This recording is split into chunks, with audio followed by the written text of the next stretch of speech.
The docking clamp snapped into place with a mechanical groan. Silas Vorn didn't flinch. The hull of the EC diplomatic shuttle shivered under the final pressurization, followed by the soft chime that indicated the airlock was secure. Orbital Station Epsilon, the diplomatic neutral zone of the galaxy, was sterile even by interstellar standards. Cold walls of pale alloy curved into a domed corridor, humming softly with unseen AI infrastructure.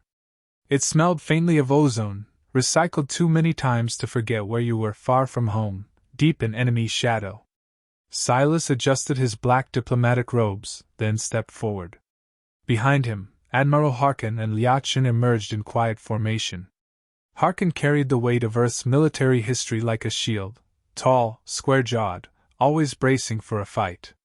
Lia moved lighter, analytical eyes darting between alien signage and security drones overhead. "Try not to kill anyone today," Harkin muttered, adjusting his collar. Silas offered no reply. He rarely did. A six-legged synthetic approached, the emblem of the consortium glowing blue on its carapace. "United Earth Delegation. You are expected. Follow. Weapons detected 0. Compliance confirmed."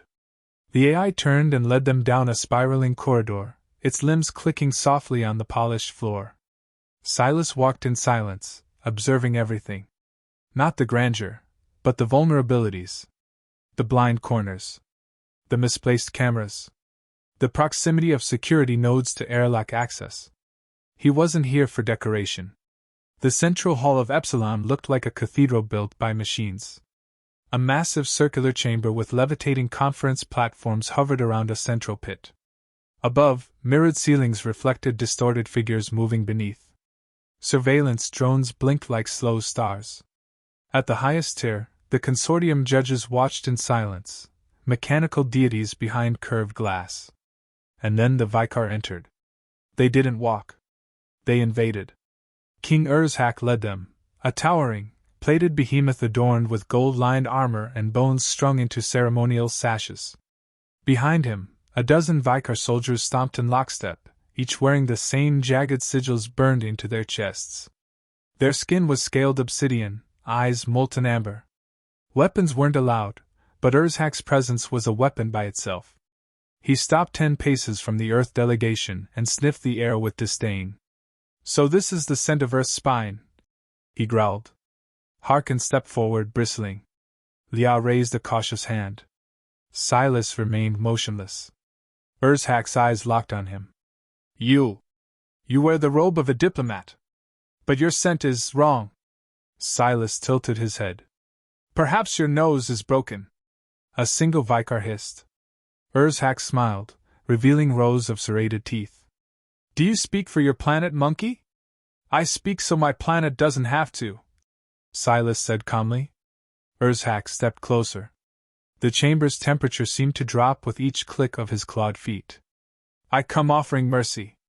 One final time. Earth kneels. Submits. Gives us its oceans and orbital rights. Or we come and take them." Silas didn't blink. "And you call that peace?" "I call it efficiency." The platform fell silent. The consortium's central judge crackled through the hall's speakers. "Shall we proceed with formal dialogue?" Urzhak waved a dismissive claw. "Words are wasted on lesser creatures." Silas stepped forward. "Then let us waste only a little. I request a private audience with King Urzhak. Per Diplomatic Code 8.3. Singular consultation." A beat of shocked silence. Lia turned her head sharply. Harkin's jaw clenched. Urzhak raised a brow. "You want to whisper secrets to me alone? Brave. Or suicidal?" Silas's tone remained even. "Neither. Just human." Urzhak considered it. His expression flickered, amusement, curiosity, contempt. "Granted." The chamber doors hissed open, revealing a narrow corridor leading to the private negotiation suite. Silas walked first. Urzhak followed, his guards at his back. As the doors closed behind them, Lia whispered, "This is a mistake." Harkin's voice was tight. "No. It's a gamble. And Silas only plays when he's already won." The private chamber was a strange hybrid of function and ornament. The ceiling was mirrored, a design flaw known only to those who studied station blueprints obsessively. The center of the room was a surveillance blind spot. A round obsidian table separated the two leaders. Urzhak's ceremonial dagger rested beside him, officially decorative. Unofficially deadly. Silas scanned the room. 2 guards, one AI scribe orb floating in the corner, and an emitter node pulsing faintly behind the throne. Urzhak slouched in his seat. Alone at last. No cameras. No prying machines. Just words, Silas said. Just one of us walking out, Urzhak corrected. Silas allowed the silence to stretch. It was a weapon most people misused. He knew how to let it become unbearable. Finally, Urzhak leaned forward. Tell me, human, do you really think your people can withstand what comes? Silas met his gaze. We always do.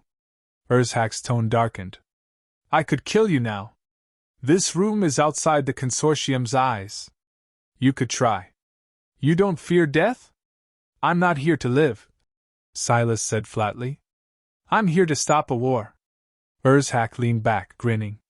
Then you've already failed. He stood and paced slowly. The negotiations are nothing. We recorded your leaders. Spliced footage, edited reactions. Tomorrow, the galaxy will see your admiral threaten my people. Our fleets will invade before the transmission finishes. Your moons will burn before sunrise. Silas didn't respond. He studied the dagger's location. The guard's posture. The blind spot's edge. Urzhak leaned in. Your kind talks too much. Begs. Rationalizes. That's why you lose. Silas rose to his feet. We don't beg, he said softly. We calculate. We wait. And then, when the moment's right, we end it. Urzhak's smile vanished. The chamber's silence swallowed the next breath. Outside, in the main hall, Leah watched the timer on her pad. 7 minutes. No alarms. No explosions. Just silence. Harkin crossed his arms. He's not here to negotiate. Leah swallowed. No. He's here to finish something. The mirrored ceiling above them gleamed. The Vicar throne room aboard orbital station Epsilon was less chamber and more lair, dimly lit, lined with cracked obsidian, and humming with the low throb of artificial gravity tuned for creatures heavier than men. At the far end sat King Urzhak, framed in jagged columns of dark steel. He didn't look like a ruler. He looked like a weapon left too long in the forge. Silas Vorn stood alone at the center. One of Urzhak's guards stepped closer, sniffed once, then turned away with a hiss. The king raised a claw, lazy. Leave us, he said. The guards retreated to the far walls but didn't exit. Ceremonial. Expected. Silas didn't care. Urzhak rested his chin on a scaled fist. You humans play at diplomacy like children mimicking war. Silas's voice was even. And you confuse theatrics for power. The king's chuckle rattled the walls. I could kill you here and no one would know. There's a difference between killing and winning, Silas said. Urzhak's gaze sharpened. We have fleets waiting at your system's edge. We've already poisoned the message feeds. When this summit fails, and it will, the galaxy will see Earth as the aggressor. You will burn under the weight of your own lies. Silas walked to the edge of the obsidian table and set down a small object, a polished flask, silver and unmarked. Then let us toast to your inevitable triumph. Urzhak eyed the flask. What trick is this? No trick. An old Earth tradition. One final drink before war. A gesture of recognition. Warrior to warrior. The Vicar King leaned forward, suspicion flickering behind molten eyes. He gestured to the nearest guard. The flask was retrieved, scanned, cleared. No toxins. No explosives. Just a high-proof Terran spirit. The guard returned it, shrugging. Urzhak grinned. I expected poison. I'm disappointed. You'll find the flavor brutal, Silas said. The king poured it into a pair of crystalline goblets from a shelf beside his throne. One was set before Silas. The other remained in Urzhak's grasp. The thick, clear liquid caught the chamber's dull light. Urzhak raised his glass. To the end of earth. Silas raised his own. To the last mistake you ever made. They drank. Urzhak tossed the glass aside. It shattered. Now what? More speeches? Silas stepped forward. Slowly. Controlled. No. Just one truth. With the practiced precision of someone who had done it dozens of times before, Silas extended his left hand and reached toward his chest, as if adjusting the hem of his robe. In that motion, he triggered the microactuator embedded in his fingertip, sliding a near-invisible needle from the ridge of his thumb. He stepped inside the mirrored blind spot directly between Urzhak and his guards. I lied, Silas said. The king blinked. About what? Silas's hand darted forward, not a strike, not a blow, just a subtle touch against the base of Urzhak's neck, beneath the mandible joint. The nanoblade slid in silently. About the poison. Urzhak froze. His pupils dilated. His hands clenched once, then slackened. What did? The neurotoxin entered his bloodstream like a ghost, engineered to mimic a natural cardiovascular collapse. Heart spasms. Brain misfire. Clean.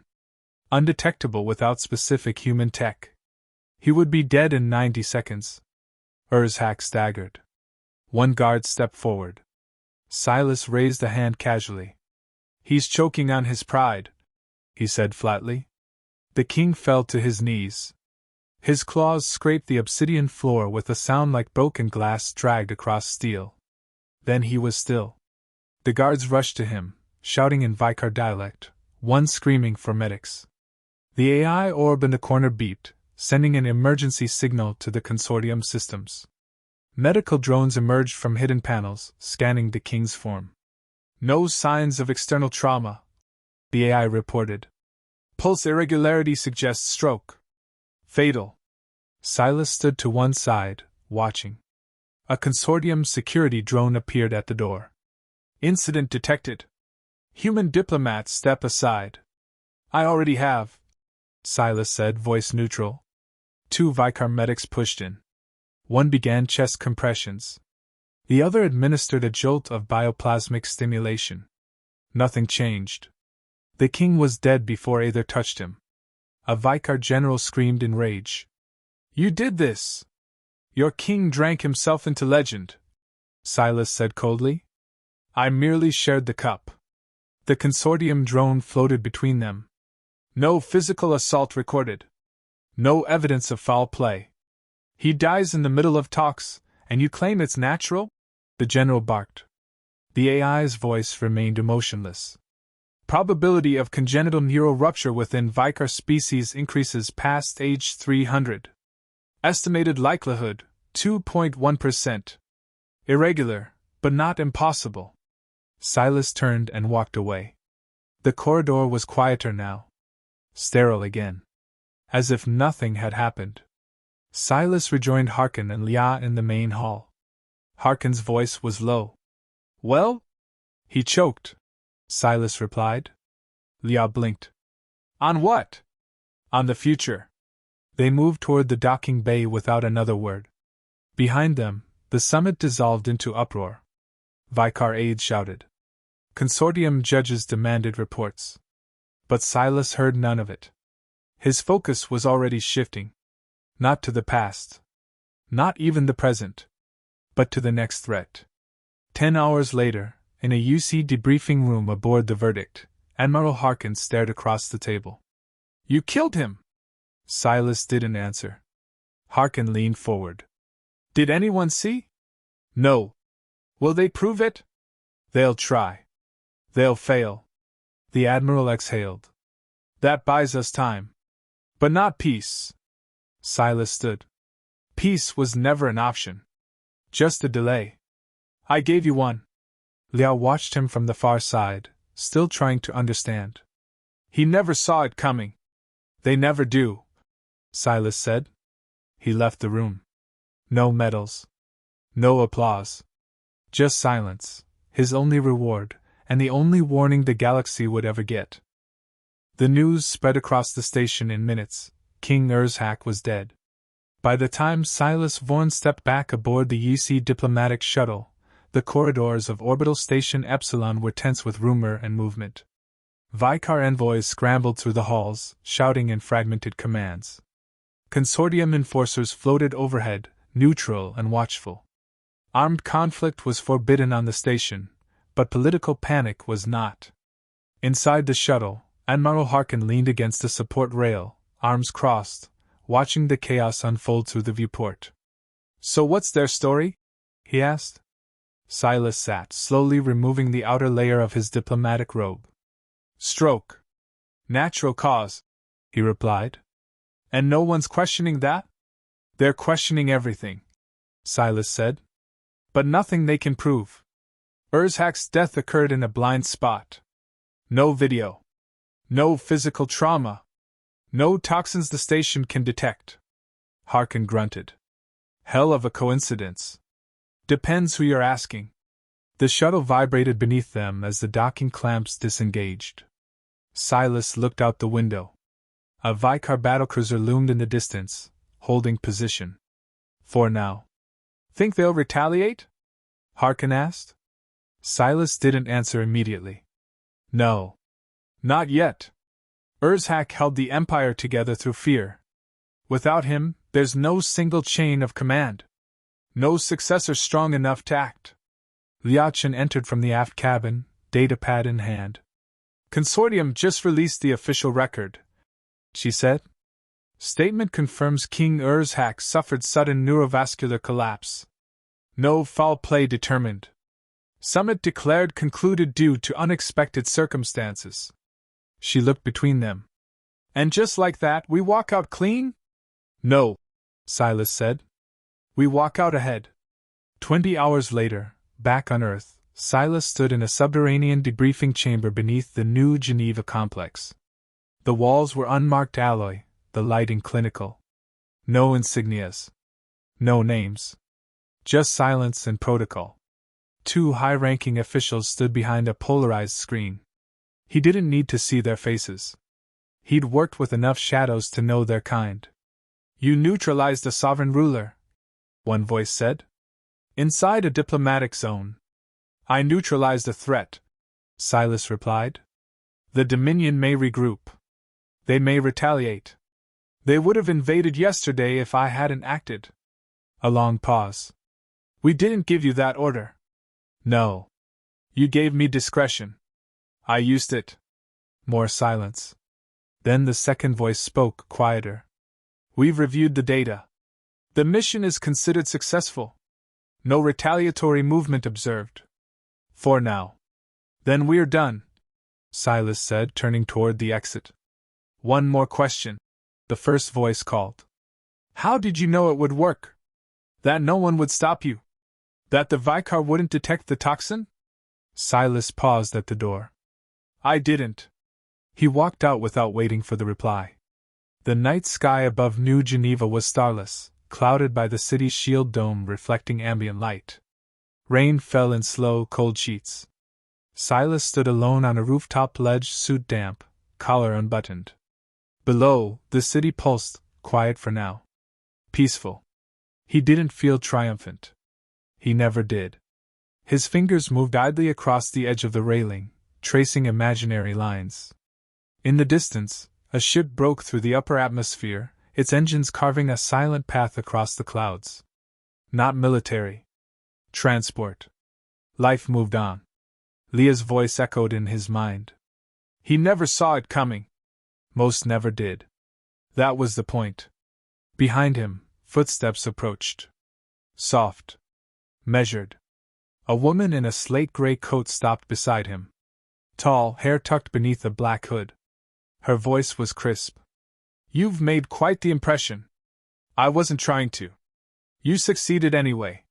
Silas didn't look at her. "Another assignment?" She handed him a slim black folder. Real paper, a formality reserved for things that couldn't be stored digitally. Black cell protocol. Another negotiation. Another empire. He flipped through the pages, silent. Same arrogance? He asked. She nodded. Different uniforms. Same mistake. Silas closed the folder. Give me 48 hours, he said. You have 24. She left without another word. Far from Earth, across war-ravaged stars and fractured treaties, on the Vicar homeworld of Karzun, the royal crypt remained sealed. Urzhak's body, what remained, had been returned in a sealed stasis casket. No funeral rites. No declaration of war. Just confusion. Inside the royal palace, a small figure sat before a projected image. A child. Prince Kair, no more than 10 cycles old, watched the footage again and again. The summit. The final drink. The moment his father fell, unmoving. His advisor stood behind him, an elder Vicar, one eye replaced with an amber cybernetic. Do you see, young king? The advisor whispered. They never raised their voices. They never brandished weapons. They never roared. Kair's jaw clenched. But they made us run. In the shadows of galactic history, Earth would not be remembered for the size of its fleets, or the firepower of its weapons. But whispers would spread. Of a man in silence. A single moment. A death no one saw coming. Humanity had learned the language of diplomacy. And mastered the art of assassination,